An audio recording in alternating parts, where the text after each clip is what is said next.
Start. श्रीमन, इससे अधिक दुर्भाग्य और चिंता की बात हमारे लिए और कोई नहीं हो सकती कि ऐसा क्यों हो रहा है कि निरंतर खेती में वृद्धि रुक रही है। इस बारे में कृषि मंत्रालय को गंभीरतापूर्वक मंथन करने की ज़रूरत है।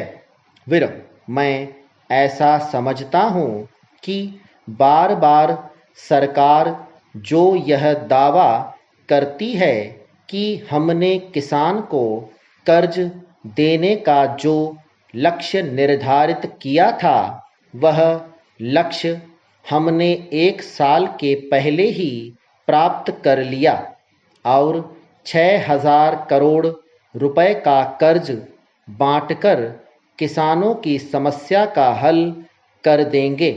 मैं ऐसा मानता हूँ कि हमारी यह सोच उल्टी दिशा में है। केवल कर्ज बांटकर किसान की हालत दुरुस्त करने का जो विचार है, लक्ष्य है, वह किसान को कर्ज के कोल्हू में नए सिरे से पेरने का नया इंतजाम है। इसलिए भारत सरकार को इस पर गंभीरतापूर्वक सोचना चाहिए। आज किन राज्यों में किसान सबसे अधिक आत्महत्याएं कर रहे हैं? उन्हीं राज्यों में कर रहे हैं जहां सबसे अधिक कर्जदार किसान है। आंध्र प्रदेश में 80% किसान कर्जदार हैं, इसलिए वहां आत्महत्या कर रहे हैं। महाराष्ट्र में 65% किसान कर्जदार हैं, इसलिए वहां आत्महत्या कर रहे हैं।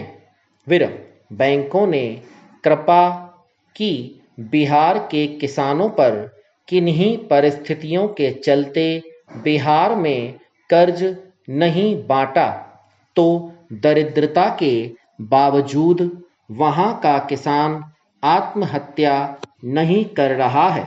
व्यावसायिक बैंकों ने पूर्वी उत्तर प्रदेश में अपनी शाखाएं नहीं खोली, कर्ज नहीं बटा, इसलिए वहां सारी दुश्वारी के बावजूद किसान आत्महत्या नहीं कर रहा है। इसलिए हम इस दर्शन के विरुद्ध हैं कि किसानों को कर्ज बांटकर उनकी समस्याओं का समाधान कर देंगे। आज किसान को 2-3 चीजों की सबसे अधिक आवश्यकता है। किसान को उसकी उपज का लाभकारी मूल्य मिलना चाहिए।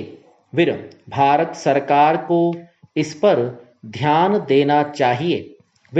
हमारी भारत सरकार ने गन्ने के मूल्य में कुछ समय पहले 90 पैसे की वृद्धि की थी, जबकि आज चीनी बाजार में 35 रुपए प्रति किलोग्राम के भाव पर मिल रही है।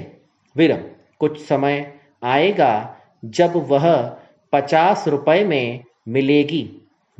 चीनी का दाम पिछले 1 साल में 45 से 55% तक बढ़ा, लेकिन गन्ने के मूल्य में सिर्फ 90 पैसे की ही बढ़ोतरी की गई और उसे बढ़ाने वाले लोगों को उससे भी दिक्कत हुई।